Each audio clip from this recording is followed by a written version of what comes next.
D'abord, merci d'être là aussi nombreux. Je crois que c'est important ce qu'on essaye tous de faire et tout ce que vous entendez, les différentes perspectives qui sont proposées ici. Le but quand même, c'est vraiment qu'on se pose la question, au niveau international comme au niveau national, de notre rôle à nous.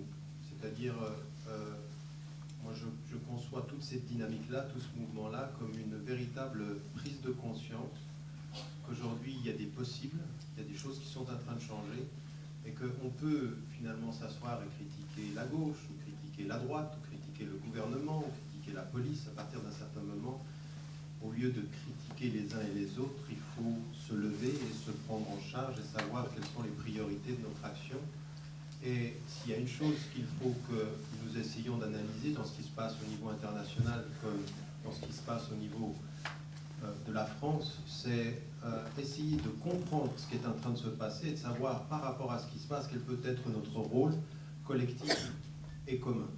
Alors, un premier élément, ce qu'on a vu ces derniers mois, ce qu'on a appelé le printemps arabe, moi je ne l'appelle pas tellement le printemps arabe parce que le processus n'est pas terminé encore, mais par contre, je ferai référence à ce terme-là, comme on a notre printemps 2012, dans la dimension positive de ce qui se passe.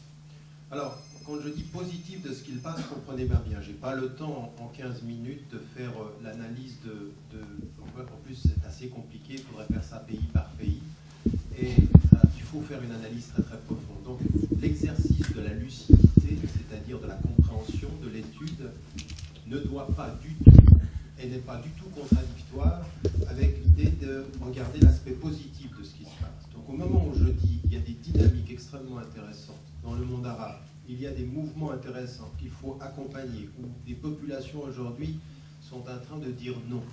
C'est-à-dire qu'elles expriment le refus d'un ordre, elles expriment le refus d'imposition, elles expriment le refus qu'on pense pour elles, et ça c'est positif. Ça ne veut pas dire en même temps qu'on soit dans la naïveté de l'optimisme, mais dans l'analyse profonde qui ne perd pas son optimisme, qui voit la force là où elle se trouve.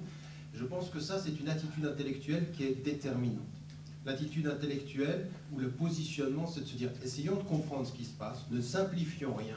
Si vous voyez ce qui est en train de se passer en Égypte aujourd'hui, avec en moins de 8 mois un mouvement salafi qui intervient, il y a 8 mois ils disent on ne participe pas aux élections, ils participent aux élections, ils raflent dans un premier temps jusqu'à 24%. Vous ne pouvez pas être simpliste là-dessus, il y a des choses qui se passent, il faut les analyser. Mais ça ne peut pas se faire en oubliant, en faisant table rase de toute cette énergie qui est en train de s'exprimer et qui aujourd'hui vient du Sud et qui doit nous mobiliser, nous, parce que nous avons une responsabilité historique par rapport à ce que disent ces populations et par rapport à ce que nous avons à dire ici. Et donc, deux choses, elles sont simples et elles sont importantes. C'est-à-dire la conscience à partir d'un certain moment que nous, en tant que citoyens et en tant que personnes ici, ce qu'on entend de ces populations qui se sont levées, c'est le sens du non. C'est le sens de dire ça ne peut pas continuer. C'est-à-dire qu'à un moment donné, nous en avons assez d'un certain type de discours, nous en avons assez d'un certain nombre de politiques, et que ce que nous voulons, ça n'est pas simplement dire non, c'est dire non à ce qu'on nous propose, mais proposer autre chose et essayer d'avoir une pensée qui soit construite de ce point de vue-là. Ce double aspect-là, pour moi, il est important.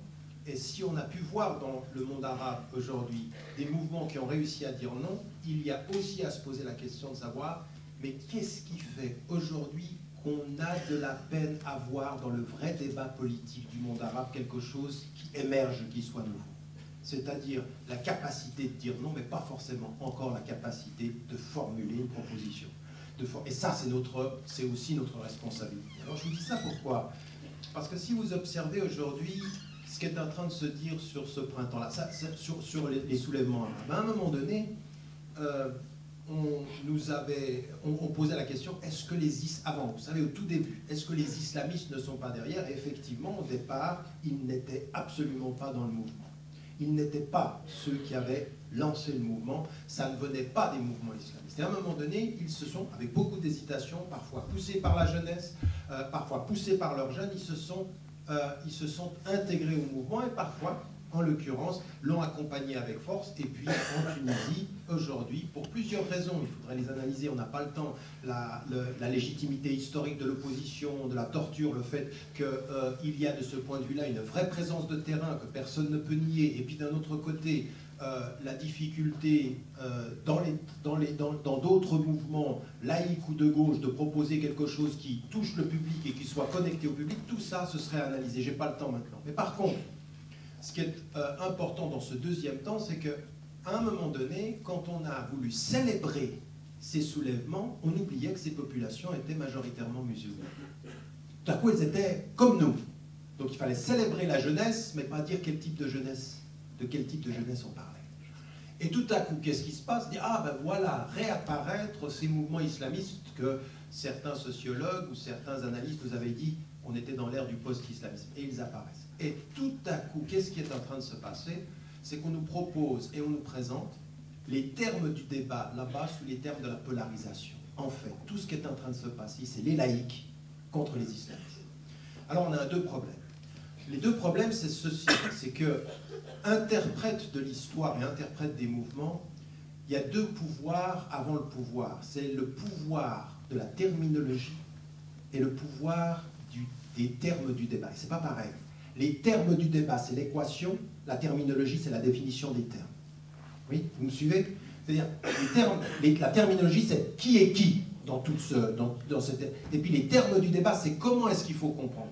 Et ce à quoi on est arrivé, c'est une chose qui est en même temps grave, parce qu'on a réduit tout ce qui se passe dans le monde arabe à une polarisation entre les laïcs et les islamistes, mais le pire, c'est que ces termes du débat ont été acceptés par les acteurs eux-mêmes.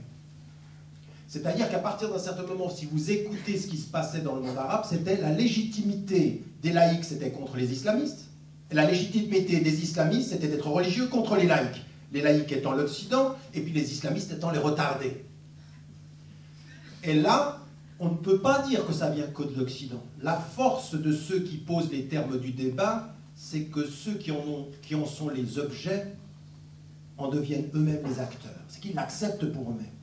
Et qu'à un moment donné, dans l'analyse, regardez ce qui se passe en Égypte, regardez ce qui se passe en Tunisie, à un moment donné, on ne peut pas ne pas reconnaître que le débat s'est focalisé sur la polarisation, sur des islamistes qui faisaient tout pour ne pas faire peur, et des laïcs qui faisaient tout pour continuer à faire peur, pour continuer à dire c'est les autres.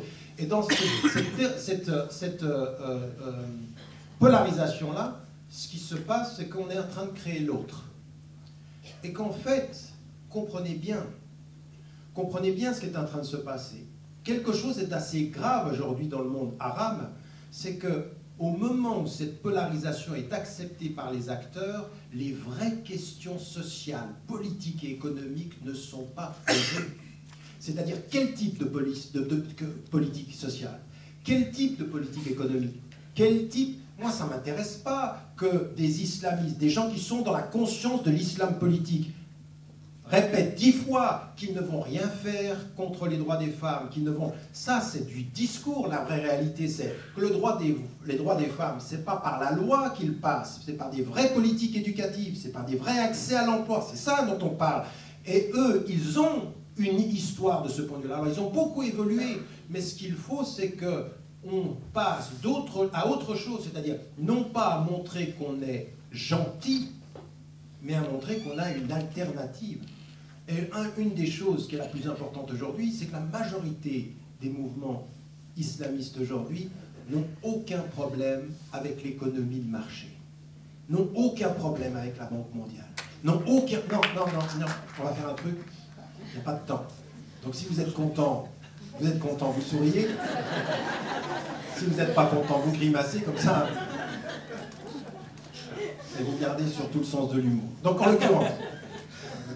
en l'occurrence, réellement, c'est-à-dire que les vrais mouvements, ce qu'on est en train de voir, c'est ce déplacement-là, c'est-à-dire cette acceptation-là. Et là, il faut un vrai travail critique. Mais qu'est-ce que vous allez proposer vraiment? Quelle est l'alternative économique? De parler d'économie islamique, ça ne la fait pas. Je veux dire, moi, si c'est une économie islamique du style de l'économie malaisienne, je veux dire, l'économie islamique américanisée, et de nous dire au bout du compte, McDonald's, c'est bien quand les femmes portent le foulard. Je veux dire, mais c'est ça. Je veux dire, c'est ça qui nous a été vendu. Vous allez en Malaisie, ils vous montrent des tours, ils vous disent, regardez, on est aussi grand que les États-Unis. Vous voyez le type de complexe qu'il y a là.